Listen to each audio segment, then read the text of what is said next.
Welcome to the Renaissance. This is one of my absolute favorite Renaissance paintings. This is the School of Athens. It's actually located in Rome. It actually covers a whole wall. I'll talk about it a little bit more. I don't want to take away too much from it now. But the School of Athens really represents a lot of the Renaissance for me. So we actually will see, if you look in the center here, these two people right here, this is actually supposed to be Leonardo da Vinci and Michelangelo. Yet the two people that they represent are actually Socrates and Plato. And you can even see this architecture here, which looks very Greek or very Roman. And so this really represents a lot of what we're going to be talking about with the Renaissance, this influence of the Greeks and the Romans.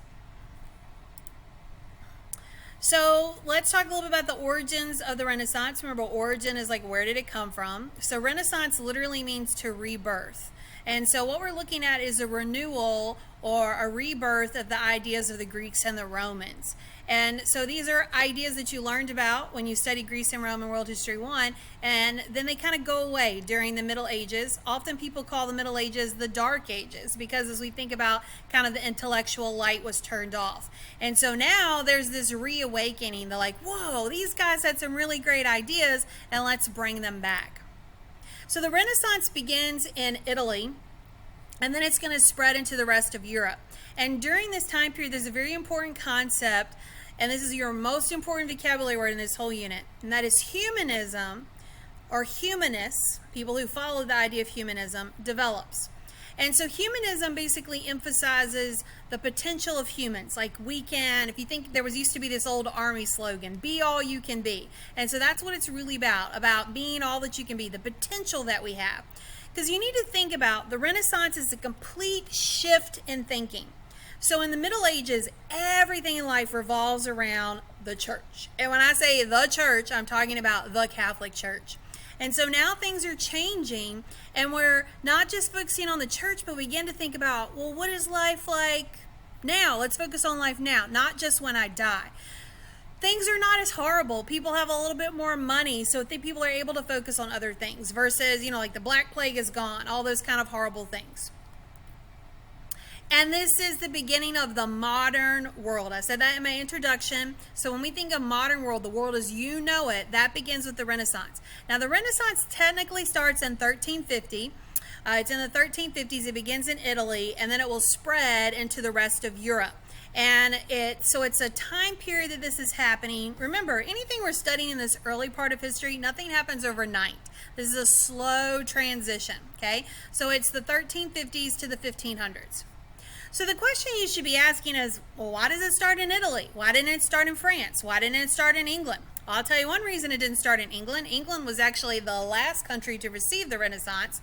And the reason that it didn't start in England was because England had a civil war. If you remember studying the War of the Roses. And so they were so bogged down and fighting each other. The last thing they cared about was really art at this time. So why does it begin in Italy? So Italy, everywhere you look, you're walking around, bam, there's the Colosseum, bam, there's another Roman artifact. So I remember when I went to Italy for the first time and we were in Rome and we're like, oh, I want to go see the Colosseum. So we took the metro, the subway, and the metro stop is literally the Colosseum. And I walk out of the metro stop, and as soon as you walk out, literally, bam, there is the Colosseum.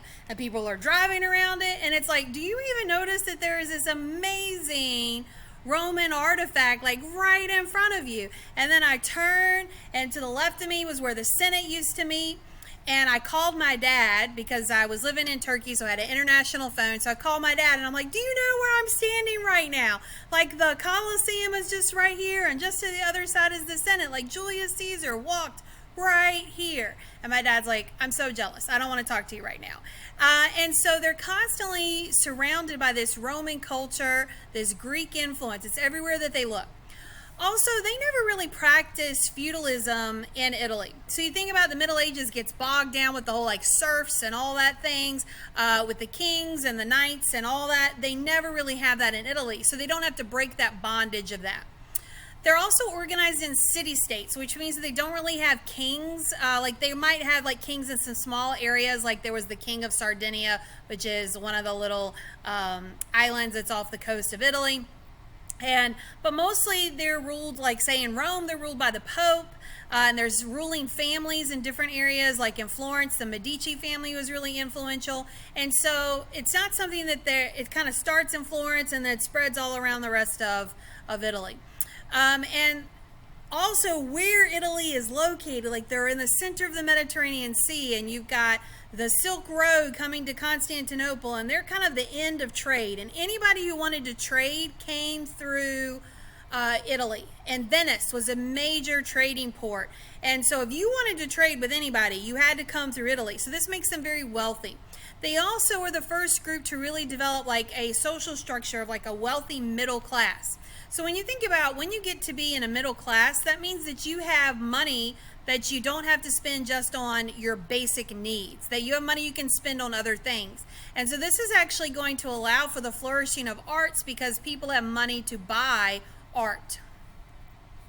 So I put a mark here. You can see this is where Florence is. Okay, so Florence is where it starts. It spreads to Venice. It also will eventually spread to Rome, which is down here in the south as well. And so it's going to spread kind of all in this different areas. And it's going to start in Italy, and then it will spread north of Italy into the rest of Europe. So I've been to Florence. I also got to go to Venice. I've been to Rome twice. And then I've been to Milan a couple of times as well. So the big purchase of this, supporters of the arts, is actually what is a vocabulary word called patrons. And so patrons are people who support the arts.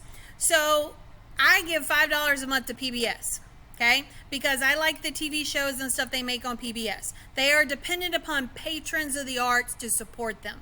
Okay, the guy who makes Crash Course, John Green. I give some money to them because I love their videos too, so I'm supporting them. That's called a patron of the arts. Okay, Ms. Cruz, she teaches our theater department here. She's a patron of the arts, okay, of dance, of theater. Mr. Satterwhite, he's a patron of the arts, of music. All this is part of this. Ms. Friedewald, Ms. Boyer, they're patrons of the arts as well. So what happens is the Medici family, specifically in Florence, they're very wealthy. And so if you want to go to, like, what do you want to be when you grow up? Most people, if you say you want to be an artist, they're like, oh, you can't make any money at that. And so the Medicis are like, I'll pay you. I'll take care of your school. You sit here. You just make art. And I'll support you. I'll make sure you have food to eat. Like we often say, the starving artist, because it's hard to make money as an artist. And so they were supported. That's what patrons are. They supported these people. And so merchants, you could never get a title. Like you're not going to be Sir Medici. And so the way to get privilege was by, working hard and by supporting these arts. Now, it wasn't just these kind of wealthy families, but it also was even like the Pope and different people who also, priests and things who also supported artists as well. You'll even see later, even kings. For example, Leonardo da Vinci, later in his life, he's going to move to France because the king falls in love with the Mona Lisa and invites him to come live there. So with the center of all of this is, of course, the idea of humanism. And so humanism is this emphasis again on Greek and Roman beliefs of the individual, and that means that the individual had worth and dignity, and that the ideal person, we would call the ideal person a Renaissance man, because they did a little bit of everything. So Leonardo da Vinci actually drew this picture here that you see. We have his journals. He was a very, very brilliant man. And he, we would say today, he was probably ADD, like he was attention deficit, because he was very bad about not finishing projects because he would get super excited about something else and move on to that.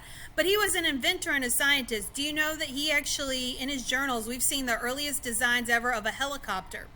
And so he not only did that, he was skilled in sculpting and painting.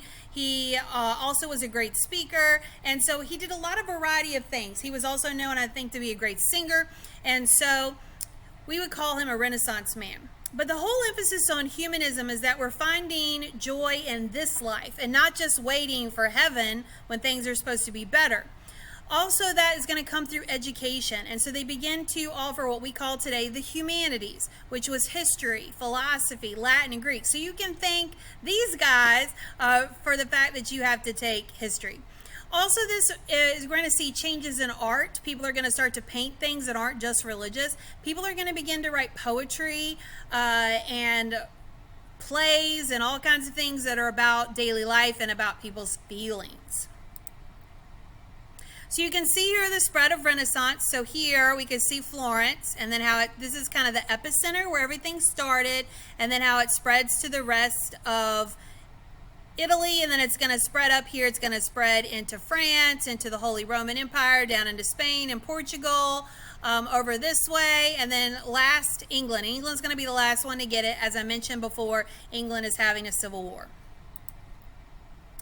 Okay, so I'm not going to talk a whole lot about art today, but I do want to just mention that art changes and that Renaissance art is much more lifelike than the art of the Middle Ages. So when I've been in museums, especially when I'm in museums in Europe, like you're just walking through and you're like, oh great, more medieval art. Like it's just all flat, it has no depth. And sometimes it's really pretty to look at in the sense it has a lot of gold and like things like that, but I just get really bored by it because it has no dimension and no depth. And then I'm like, oh, thank goodness, we finally got to the Renaissance section. And so Renaissance art is just much more lifelike. And Renaissance artists were very interested in perspective and the way that things looked. And so we're going to be looking at that more in our next session. And we're going to get to meet the real Teenage Mutant Ninja Turtles. The Teenage Mutant Ninja Turtles are actually named after 4 real Renaissance artists, and we're going to talk about them in our next session. So this, again, just sums up our introduction. So the big things that we want to get from today's lesson is patrons, who were the wealthy supporters of the arts. That's our key vocabulary word. We also want to get where did the Renaissance start? Began in Italy. And we want to know, I gave you 5 reasons. You want to make sure you know at least 2 or 3. So they're constantly surrounded by Roman culture. They did not practice feudalism. They were organized into city-states, kind of like Greece was. So they're never organized into like a big empire or a country. They were wealthy because of trade, specifically with the Byzantine Empire. Their social structure, the fact that they have this wealthy merchants and middle class who have money to spend. Okay, so you're going to now complete a little activity, and then once you're ready, then you're going to begin your day 2 lessons, which we're going to focus on art and literature.